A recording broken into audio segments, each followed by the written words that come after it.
The Haunted Mind by Nathaniel Hawthorne. What a singular moment is the first one when you have hardly begun to recollect yourself after starting from midnight slumber. By unclosing your eyes so suddenly, you seem to have surprised the personages of your dream in full convocation round your bed, and catch one broad glance at them before they can flit into obscurity, or to vary the metaphor, you find yourself for a single instant wide awake in that realm of illusions whither sleep has been the passport, and behold its ghostly inhabitants and wondrous scenery, with a perception of their strangeness, such as you never attain while the dream is undisturbed. The distant sound of a church clock is borne faintly on the wind. You question with yourself, half seriously, whether it has stolen to your waking ear from some gray tower that stood within the precincts of your dream. While yet in suspense, another clock flings its heavy clang over the slumbering town, with so full and distinct a sound, and such a long murmur in the neighboring air that you are certain it must proceed from the steeple at the nearest corner. You count the strokes on 2, and there they cease with a booming sound, like the gathering of a third stroke within the bell. If you could choose an hour of wakefulness out of the whole night, it would be this. Since your sober bedtime at 11, you have had rest enough to take off the pressure of yesterday's fatigue, while before you, till the sun comes from far Cathay to brighten your window, there is almost the space of a summer night, an hour to be spent in thought with the mind's eye half shut, and 2 in pleasant dreams, and 2 in that strangest of enjoyments, the forgetfulness alike of joy and woe. The moment of rising belongs to another period of time, and appears so distant that the plunge out of a warm bed into the frosty air cannot yet be anticipated with dismay. Yesterday has already vanished among the shadows of the past. Tomorrow has not yet emerged from the future. You have found an intermediate space, where the business of life does not intrude, where the passing moment lingers, and becomes truly the present, a spot where Father Time, when he thinks nobody is watching him, sits down by the wayside to take breath. Oh, that he would fall asleep, and let mortals live on without growing older. Hitherto you have lain perfectly still, because the slightest motion would dissipate the fragments of your slumber. Now, being irrevocably awake, you peep through the half-drawn window curtain, and observe that the glass is ornamented with fanciful devices in frostwork, and that each pane presents something like a frozen dream. There will be time enough to trace out the analogy while waiting the summons to breakfast. Seen through the clear portion of the glass, where the silvery mountain peaks of the frost scenery do not ascend, the most conspicuous object is the steeple, the white spire of which directs you to the wintry luster of the firmament. You may almost distinguish the figures on the clock that has just told the hour. Such a frosty sky, and the snow-covered roofs, and the long vista of the frozen street, all white, and the distant water hardened into rock, might make you shiver even under 4 blankets and a woolen comforter. Yet look at that one glorious star. Its beams are distinguishable from all the rest, and actually cast the shadow of the casement on the bed with a radiance of deeper hue than moonlight, though not so accurate in outline. You sink down and muffle your head in the clothes, shivering all the while, but less from bodily chill than the bare idea of a polar atmosphere.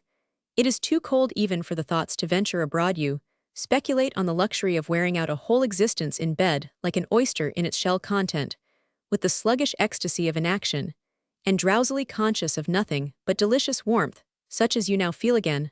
Ah, that idea has brought a hideous one in its train. You think how the dead are lying in their cold shrouds and narrow coffins through the drear winter of the grave, and cannot persuade your fancy that they neither shrink nor shiver when the snow is drifting over their little hillocks, and the bitter blast howls against the door of the tomb. That gloomy thought will collect a gloomy multitude, and throw its complexion over your wakeful hour.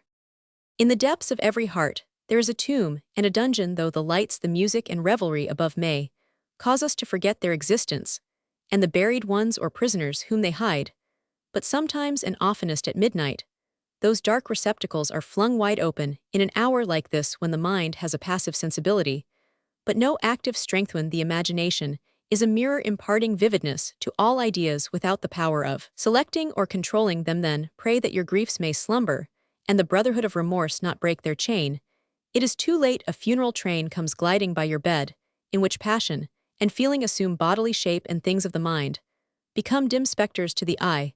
There is your earliest sorrow, a pale young mourner wearing a sister's likeness to first love, sadly beautiful, with a hallowed sweetness in her melancholy features and grace. In the flow of her sable robe next appears a shade of ruined loveliness, with dust among her golden hair, and her bright garments all faded and defaced, stealing from your glance with drooping head, as fearful of reproach. She was your fondest hope, but a delusive one, so call her disappointment. Now a sterner form succeeds with a brow of wrinkles, a look and gesture of iron authority. There is no name for him, unless it be fatality, an emblem of the evil influence that rules your fortunes, a demon to whom you subjected yourself by some error at the outset of life, and were bound his slave forever by once obeying him. See those fiendish lineaments, graven on the darkness, the writhed lip of scorn, the mockery of that living eye, the pointed finger touching the sore place in your heart. Do you remember any act of enormous folly, at which you would blush even in the remotest cavern of the earth? Then recognize your shame. Pass, wretched band, well for the wakeful one. If riotously miserable a fiercer tribe, do not surround him the devils of a guilty heart that holds its hell within itself. What if remorse should assume the features of an injured friend? What if the fiend should come in woman's garments with a pale beauty, amid sin and desolation, and lie down by your side? What if he should stand at your bed's foot in the likeness of a corpse, with a bloody stain upon the shroud sufficient? Without such guilt, is this nightmare of the soul, this heavy sinking of the spirits, this wintry gloom about the heart, this indistinct horror of the mind blending itself with the darkness of the chamber? By a desperate effort, you start upright, breaking from a sort of conscious sleep, and gazing wildly round the bed as if the fiends were anywhere. But in your haunted mind at the same moment, the slumbering embers on the hearth send forth a gleam which palely illuminates the whole outer room and flickers through the door of the bedchamber, but cannot quite dispel its obscurity. Your eye searches for whatever may remind you of the living world with eager minuteness. You take note of the table near the fireplace, the book with an ivory knife between its leaves, the unfolded letter, the hat, and the fallen glove. Soon the flame vanishes, and with it the whole scene is gone, though its image remains an instant in your mind's eye. When darkness has swallowed the reality throughout the chamber, there is the same obscurity as before, but not the same gloom within your breast. As your head falls back upon the pillow, you think in a whisper, be it spoken, how pleasant in these night solitudes would be the rise and fall of a softer breathing than your own, the slight pressure of a tenderer bosom, the quiet throb of a purer heart, imparting its peacefulness to your troubled one, as if the fond sleeper were involving you in her dream.